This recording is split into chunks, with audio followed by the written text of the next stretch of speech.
Let's go. So topic क्या होगा आज का?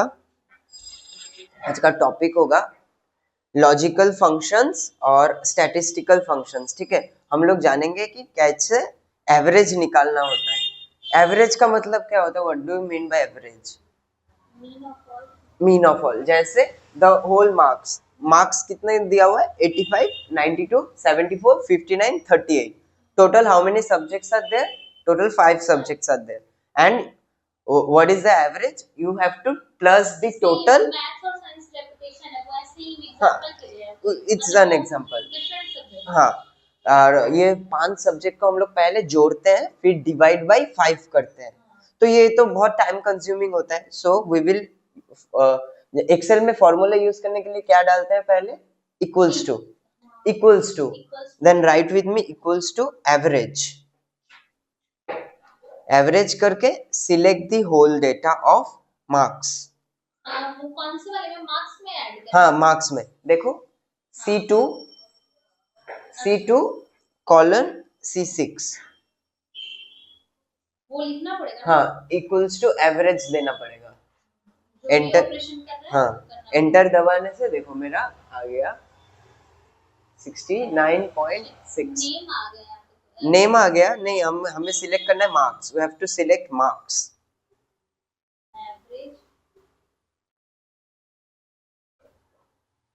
Average equals to select the whole data. ना है कि what is the highest marks. ठीक है, who have got the highest marks.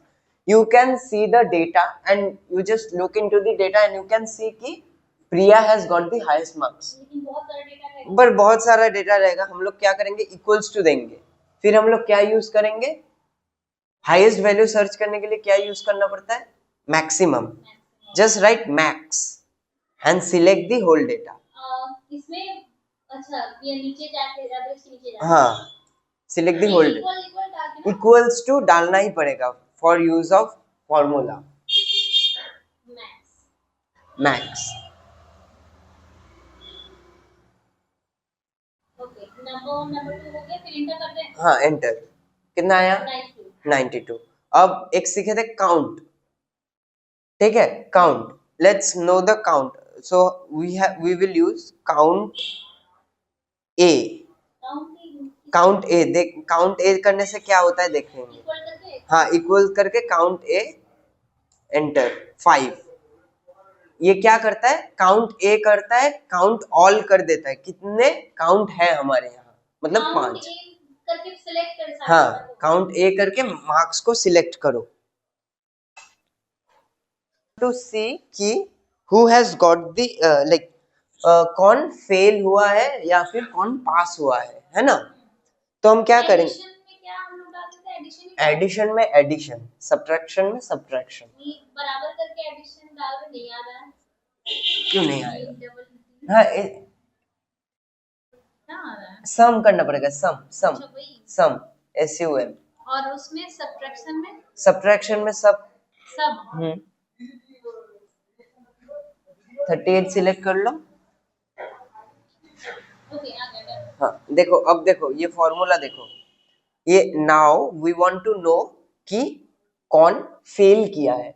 मेरा ऊपर देखो फॉर्मूला बार में देखो, ये इसको बोलता है फॉर्मूला बार। ठीक है, ये जो है ऊपर इसको बोलते हैं फॉर्मूला बार। और ये ऊपर जो ये इसको हम लोग फॉर्मूला बार बोलते हैं। ठीक है, हम वो जो एक बॉक्स है हाँ, तो हम अभी जानना चाहते हैं कि इन 5 स्टूडेंट में से फेल कौन किया है। तो हम लोग क्या दिए? इफ कंडीशन लगाए। फिर हम लोग मार्क्स कौन सा कॉलम में है? C कॉलम में। क्यों? हम कौन सा चीज को देख के हम लोग जज करते हैं कि वो पर्सन फेल है या पास है? मार्क्स को, ऑब्वियसली मार्क्स को, क्योंकि मार्क्स न्यूमेरिकल वैल्यूज में आता है। तो हम लोग C को सिलेक्ट करें। उसके बाद क्या दिए? Greater than equals to 40। ये हमारा एक कंडीशन है कि हम बोले कि मार्क्स जो 40 के नीचे जो है, मतलब 40 के नीचे जिनको मिला वो हो जाएगा आपका फेल। तो ये यहाँ पे दिए पहले पास, फिर कॉमा देके दे दिए फेल। ठीक है। अच्छा, वो C2 मतलब हाँ, C2 मतलब कॉलम 2 में कॉलम 2 में कौन है 85। देखो कॉलम 2 में 85 है। अगर हम यहाँ पे होल कॉलम को सिलेक्ट करते ऐसे, ठीक है, C2 is to C6 फिर करते तो क्या आता, वैल्यू एरर, मतलब वैल्यू एरर आ रहा है। इसका मतलब हमें क्या करना पड़ेगा, एक ही डेटा को हम लोग को सिलेक्ट करना पड़ेगा। जैसे कोई हाँ C4 की जगह तब हमें यहाँ पे C4 लिखना पड़ेगा। We will write this C4 and we will press enter. तो C4 में कौन है, अमित। अमित हैज गॉट कितना 74, उसको 40 से ज्यादा मिला। अब 40 से कम किसको मिला, देखो कबीर को।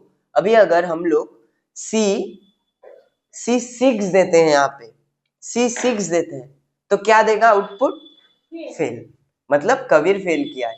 ये वाला अच्छे से लिख लो।